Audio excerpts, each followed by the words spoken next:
पड़ेगा कि तुम्हारी फाइल में जो गांव हैं उनके मौसम गुलाबी हैं, यह आंकड़े झूठे हैं और ये जो दावे हैं वो किताबी हैं। खामोशी ना ओढ़ो, तुम जुबान खोलो, इस जालिम हुकूमत के खिलाफ बोलो। यहाँ मजलूम हर रोज सताए जा रहे हैं, घर कभी गिराए तो कभी जलाए जा रहे हैं। इस सदन और इस सरकार से जनता यह भी नहीं कह सकती कि जो वादा किया वो निभाना पड़ेगा और जनता का पैसा चुकाना पड़ेगा। अध्यक्ष जी, पहले सत्र में मुख्यमंत्री जी आते हैं और कहते हैं कि हमारी विधायक निधि को उन्होंने बढ़ा दिया, और जब आज हमारा द्वितीय बजट सत्र चल रहा है वहां पे हमारे आदरणीय वित्त मंत्री जी कहते हैं कि वो तो सिर्फ और सिर्फ एक घोषणा थी, समय तो सुनिश्चित किया ही नहीं गया। तो आदरणीय अध्यक्ष महोदय, उसी प्रकार से ये जो अभिभाषण हुआ, ये जो बजट प्रस्तुत हुआ, इन्वेस्टर समिट मीट जो 2018 में हुआ और 2023 में हुआ, ये सब की सब घोषणाएं हैं और जनता ये जान रही है कि इसका समय अभी तक सुनिश्चित नहीं हो पाया है। और आप लोग क्यों घबराते हैं जब विपक्ष ये कहता है कि तुम्हारी फाइल में जो गांव हैं उनके मौसम गुलाबी हैं, यह आंकड़े झूठे हैं और ये जो दावे हैं वो किताबी हैं। और ये बड़ा ही सीरियस मैटर है क्योंकि ये crisis of credibility of leadership है अध्यक्ष महोदय, और इसको संज्ञान में लेना चाहिए। अभिभाषण के दौरान और काफी सारे हमारे जो पक्ष के सदस्य हैं उन्होंने बहुत तारीफें की और कहा कि प्रदेश इस विभाग में 1 नंबर पे पहुंच चुका है, उस विभाग में 1 नंबर पे पहुंच चुका है। बिल्कुल सही कहा आप लोगों ने। मैं भी बारी बारी उत्तर प्रदेश का कौन सा विभाग किस नंबर पे पहुंच चुका है वो आपके सामने बताऊंगी, और प्लीज मेज थपथपाने से आप लोग मत रुकिएगा। कल उप मुख्यमंत्री जी बहुत तारीफ कर रहे थे, अपने नंबर ऑफ सीएससी पीएससी की बातें कर रहे थे। मैं आपको बताना चाहूंगी, और ये जो आंकड़े हैं मैं टेबल कर दूंगी अध्यक्ष जी। ये जो आंकड़े हैं ये आपके ही सेंट्रल की जो सरकार है उसके आंकड़े हैं, जो बताता है कि अगर हम मैटरनल मोर्टेलिटी रेट की बात करें, प्रसव और गर्भ की अवस्था के दौरान जो मृत्यु होती है, आज हमारा जो उत्तर प्रदेश है 167 पर लाख लाइव बर्थ हमारे यहाँ डेथ हो रही है। हमसे बेहतर तो बिहार है, हमसे बेहतर तो बिहार है जहां सिर्फ और सिर्फ 130 हो रही है।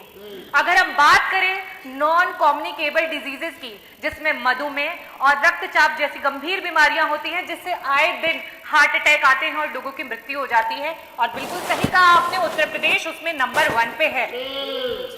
अगर हम बात करें सीएससी और पीएससी की, तो नंबर ऑफ सीएससी पीएससी तो कम है ही है, लेकिन साथ ही साथ कम doctor, less than 50% of doctors में भी हम नंबर 1 है। अगर हम बात करें पीएससी और सीएससी पे मूलभूत सुविधाओं की, अगर हम बात करें ईसीजी मशीन की, जिससे कि क्विक आप कम से कम ये पता कर सके कि वो मायोकार्डियल इंफार्क्शन का पेशेंट है और उसको एक इमरजेंसी मेडिसिन दे करके 45 मिनट हाथ में अगर रख करके उसे एक हायर रेफरल सेंटर पे भेज सके, आज हमारे पास ईसीजी की भी सुविधा उपलब्ध नहीं है और हम नंबर 1 पे। अगर हम एमआरआई मशीन्स की बात करें तो हमारे पास लाइब्रेरी में भी यहां तक ये इंफॉर्मेशन नहीं है कि किन किन जनपदों में और सरकार के द्वारा कहां कहां एमआरआई उपलब्ध है, और हम नंबर 1 पे हैं। सरकार बात करती है पिछड़े और दलित के हक की और सम्मान की, और जब जाति जनगणना की बात आती है तो सर पे पैर रख करके भाग जाती है।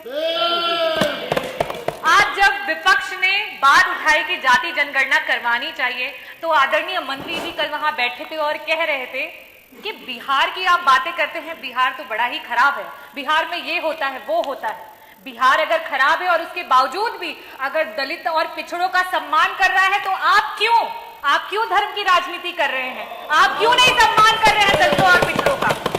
आप सिर्फ चुनावी दौरान में आपके कार्यकर्ता जो हैं वो जाते हैं ग्राम सभाओं में और दलित बस्तियों में, और मैं बताती हूँ क्या बातें होती हैं। पूछते हैं क्या भाई कौन जात हो, तो कहता है दलित हूं साहिब। कहते हैं अरे नहीं किसमें आते हो, तो वो बेचारा दुख का मारा कहता है आते हैं साहिब, आपकी गाली में आते हैं, गंदी नाली में आते हैं और अलग की हुई थाली में आते हैं साहिब। तो कहता है हम तो सोचे तुम हिंदू में आते हो। बोले आते हैं ना साहिब, लेकिन सिर्फ और सिर्फ आपके चुनाव में। और आप हक की बात करते हैं। आपके एनसीआरबी के आंकड़े बता रहे हैं कि आपके प्रदेश में सबसे ज्यादा एससी और एसटी कम्युनिटी पे जो है वो क्राइम्स हुए। आज कानून व्यवस्था की बात पर पीठ थपथपाई जा रही है और एनसीआरबी के आंकड़ों को बताया जा रहा है। मैं आपसे ये कहना चाहती हूं, आपकी जो जीरो टॉलरेंस अगेंस्ट क्राइम की जो सरकार है वो सिर्फ और सिर्फ ढकोसलेबाजी है। एफआईआर सच और झूठ के बुनियाद पे नहीं, किस दरोगा की, किस एसएचओ की पॉकेट कितनी गर्म की जाती है उसके हिसाब से एफआईआर दर्ज की जाती है। और आपको मैं एक और बात बता दूं कि जाति विशेष अमरोहा में, आपके जनपद अमरोहा में सिर्फ और सिर्फ पूरे जनपद में एक ही जात के सारे लोगों को पुलिस विभाग में डाल दिया गया था। ये तो आप लोगों को स्वयं भी पता होगा।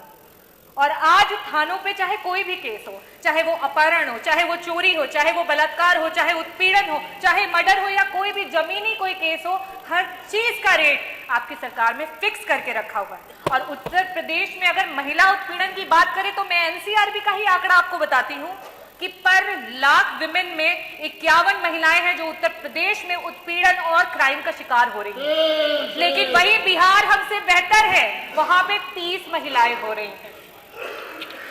कन्विक्शन की रेट पे आप कहते हैं कि हम बहुत सारे लोगों को कन्विक्ट कर रहे हैं, लेकिन आप जिस चीज पे खुश हो रहे हैं जरा देखिए कि आपसे प्रदेश और भी हैं जो कन्विक्शन रेट में आपसे भी बेहतर है। आज आपका प्रशासन संविधान की धज्जियां उड़ा रहा है। संविधान जो कहता है कि अगर इंसाफ दिलवाने में कोई मुजरिम छूट भी जाए तो कोई बात नहीं, लेकिन किसी निर्दोष के साथ अत्याचार नहीं होना चाहिए। कानपुर देहात में वो माँ बेटी जिस तरीके से जल गई, क्या वो किसी तरीके से संविधान के अनुरूप हुआ? आज ये बुलडोजर सरकार है जहां सबने अपने होठ सी लिए, उस पे कुछ चंद लाइनें बोलूंगी। खामोशी ना ओढ़ो, तुम जुबान खोलो, इस जालिम हुकूमत के खिलाफ बोलो। यहाँ मजलूम हर रोज सताए जा रहे हैं, घर कभी गिराए तो कभी जलाए जा। धन्यवाद। किया वो निभाना पड़ेगा कि तुम्हारी फाइल में जो गांव हैं उनके मौसम गुलाबी हैं, यह आंकड़े झूठे हैं और ये जो दावे हैं वो किताबी हैं। खामोशी ना ओढ़ो, तुम जुबान खोलो, इस जालिम हुकूमत के खिलाफ बोलो।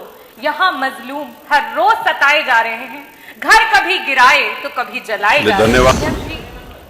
इस सदन और इस सरकार से जनता यह भी नहीं कह सकती कि जो वादा किया वो निभाना पड़ेगा और जनता का पैसा चुकाना पड़ेगा। अध्यक्ष जी, पहले सत्र में मुख्यमंत्री जी आते हैं और कहते हैं